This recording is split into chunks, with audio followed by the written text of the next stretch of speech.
Okay, the Linda story. So, so you came back from it. When did you decide to get married? You got Well, engaged before you went into the service, right? no, got engaged on my 30-day leave Right, between okay. Midway Island and Astoria. And of course, during communications and so forth. And now finally I'm where telephones worked. There was no telephones on Midway Island. Yeah, no ship to shore or No, whatever. none of that. But anyhow,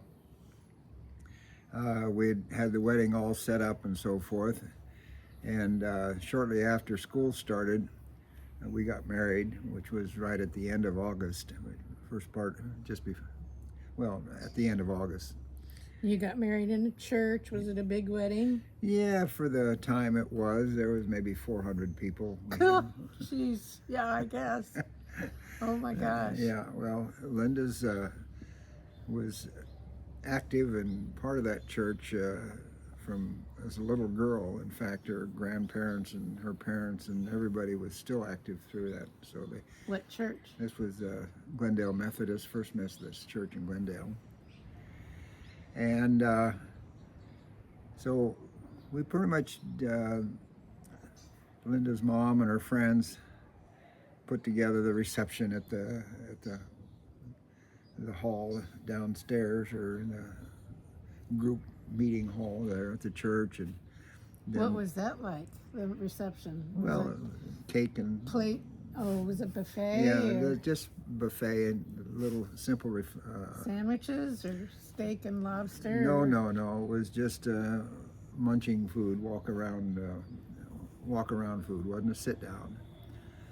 And Was it like in the afternoon then? was an afternoon deal. That evening, my folks had another reception, or a second reception, for people wanted to make a day of it and so on.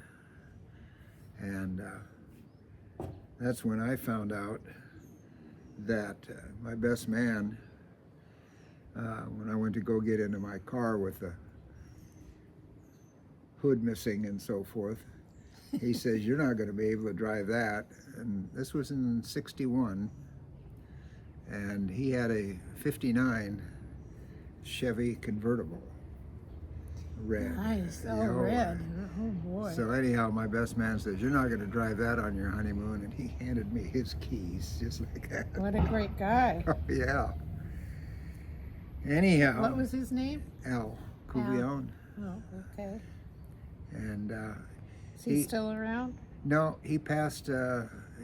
Passed a few years back, cancer, but he was instrumental in putting together out of college, and he went to work at Caltech, and he was instrumental.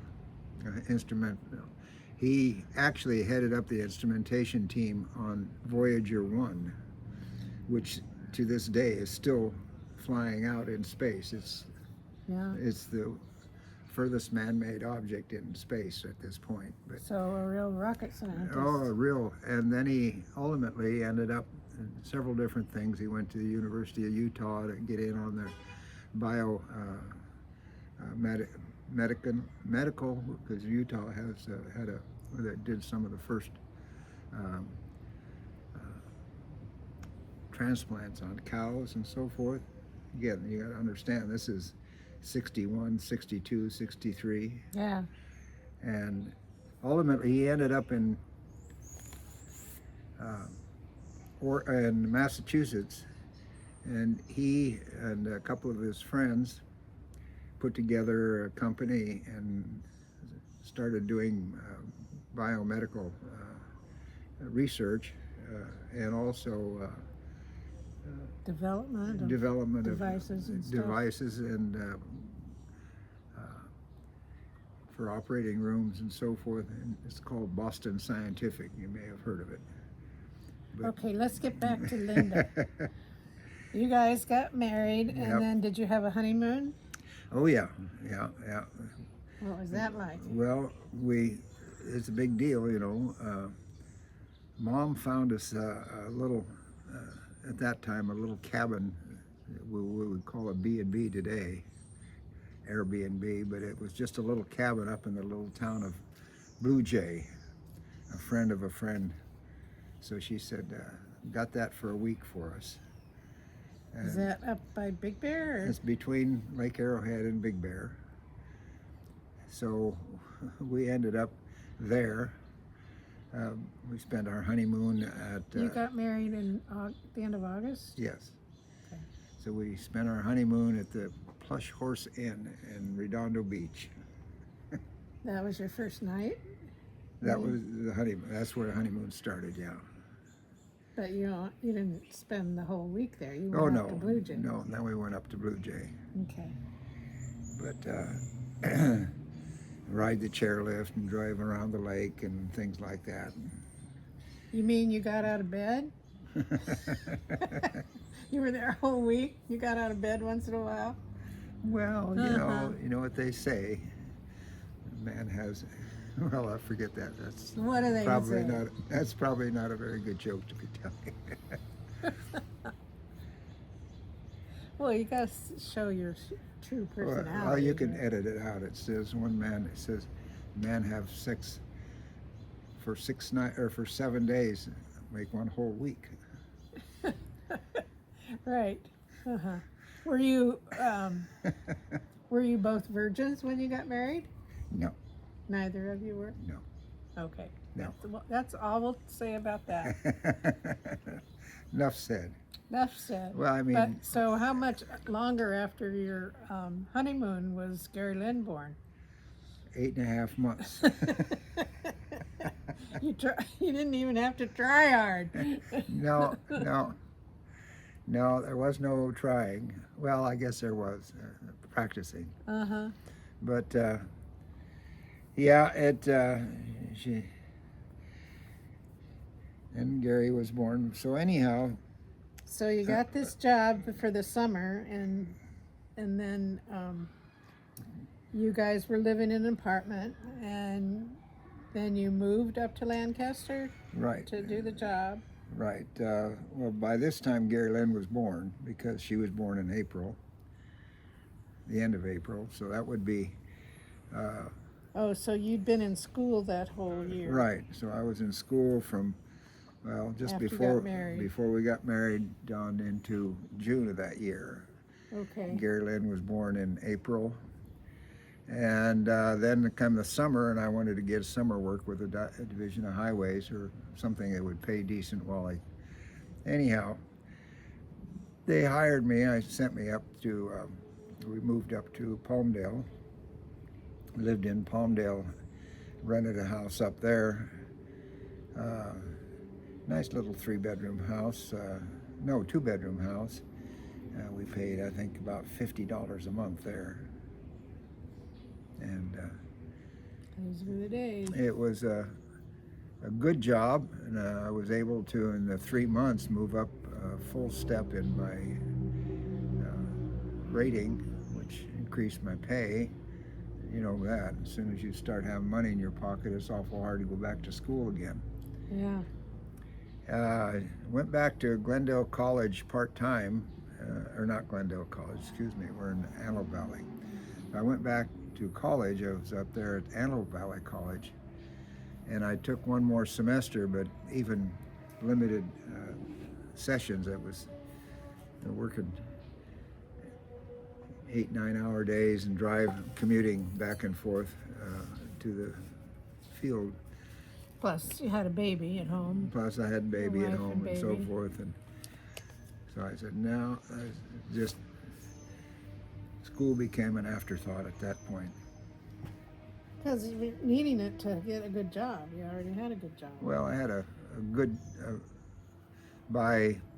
within a year, I had a good job. I didn't have a good job at that time, but I was able to. And the nice thing about that is working for the state is that my credit was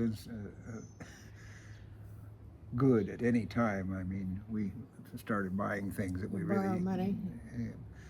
We started buying things before we really even could afford them. But you bought a house. We did buy a house. We got a family loan of $500 to make a down payment.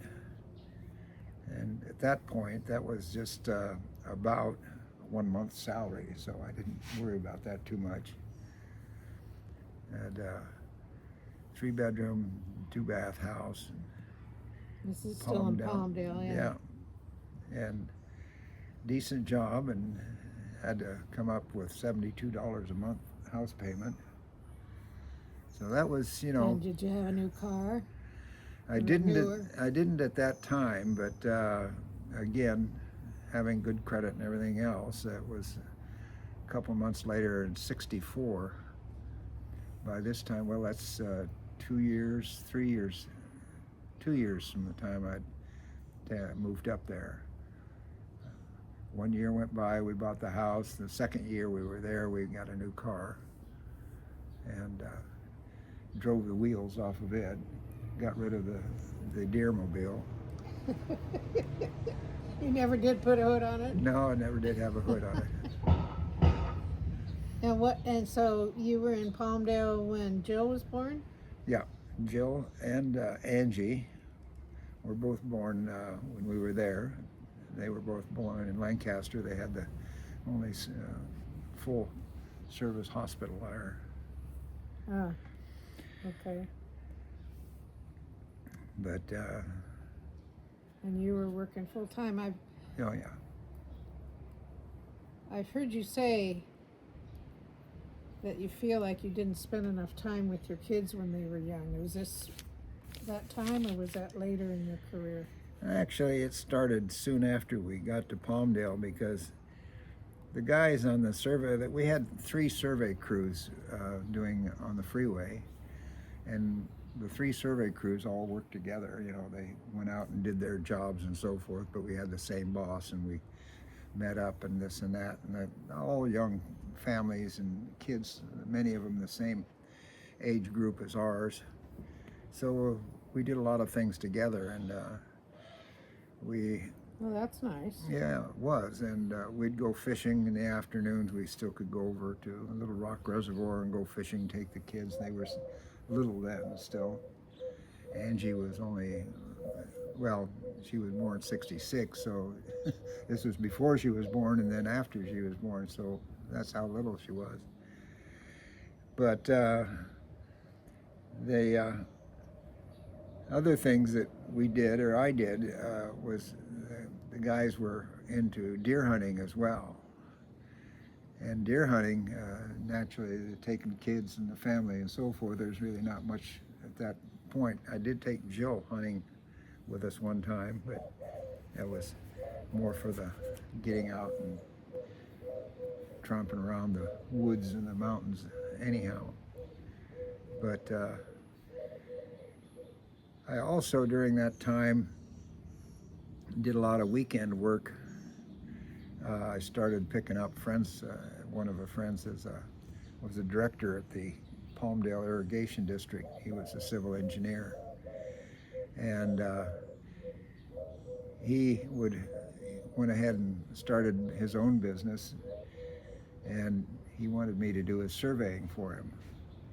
So quite often, there were several times that we had stuff going on where I would take off on Saturday morning and wouldn't be home until late Sunday night. That kind of thing, out of town surveying.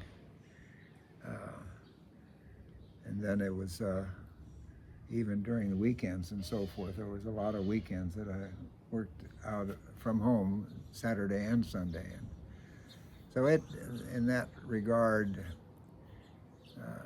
yeah, I didn't spend all that much, as much time as I really, in retrospect, probably should have. I think I should have anyhow. Well, did anybody complain? Yeah.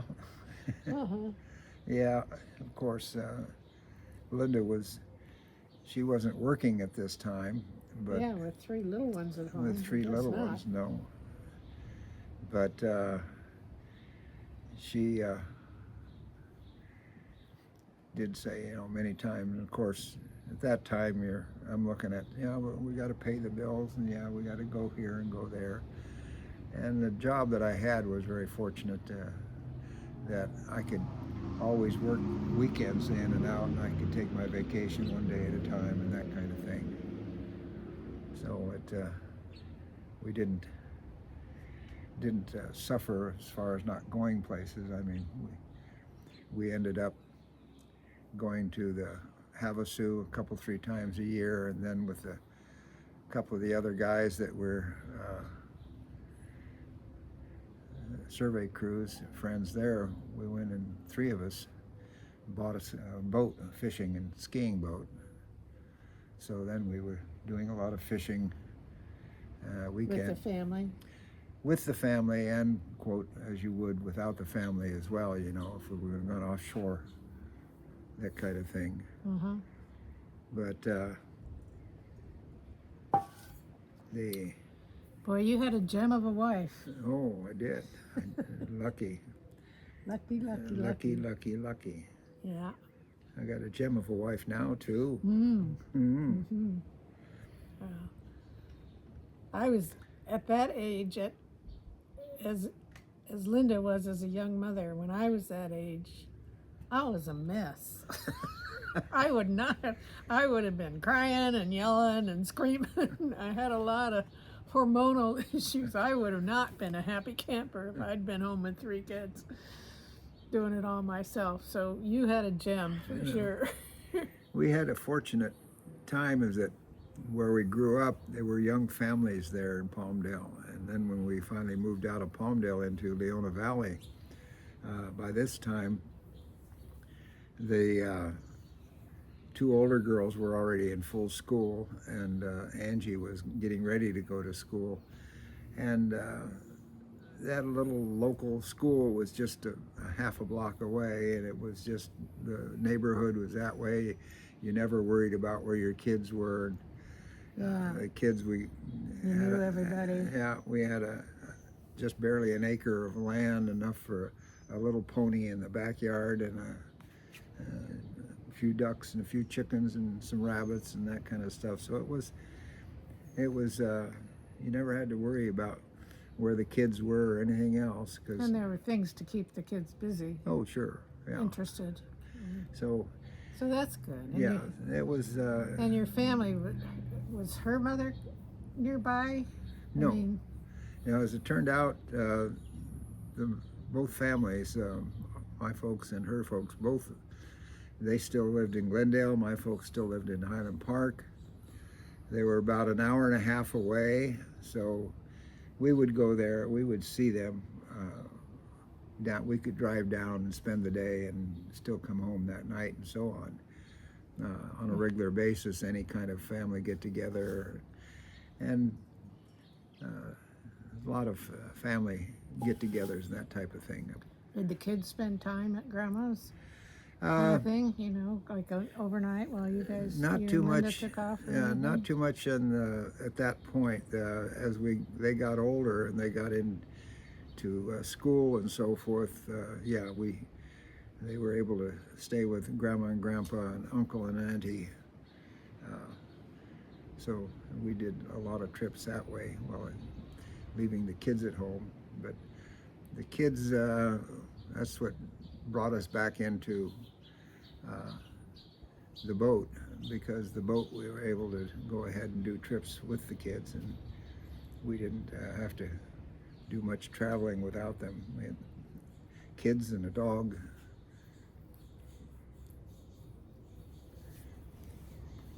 All right, let's take a break.